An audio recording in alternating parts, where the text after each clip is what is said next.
ভারত একটা বৃহৎ দেশ। আমরা তাদের সাথে শত্রুতা চাই না। আমরা তাদের সাথে বন্ধুসুলভ আচরণ করে উইন উইন পজিশনে আমরা কাজ করতে চাই, কিন্তু আমরা ক্রীতদাস হয়ে কাজ করতে চাই না। তারা আমাদেরকে শোষণ করবে আর আমরা শোষিত হব, সেটা বাংলাদেশের মানুষ কখনো বরদাস্ত করবে না। সবার আগে পরম শ্রদ্ধার সাথে স্মরণ করছি 1952 সালে যারা শহীদ হয়েছিলেন, সেই বরকত, জব্বার, রফিক, তাদেরকে সাথে সাথে স্মরণ করছি। 2024 সালে যারা জুলাই আগস্ট অভ্যুত্থানে যারা শহীদ হয়েছেন তাদেরকে।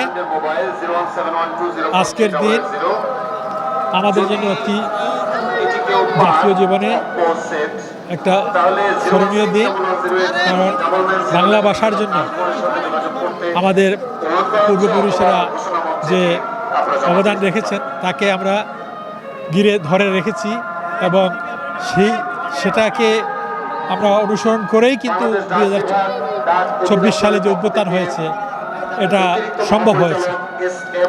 আজকের দিনে প্রত্যাশা আগামী ভবিষ্যতে বাংলাদেশ যেন সুন্দর একটা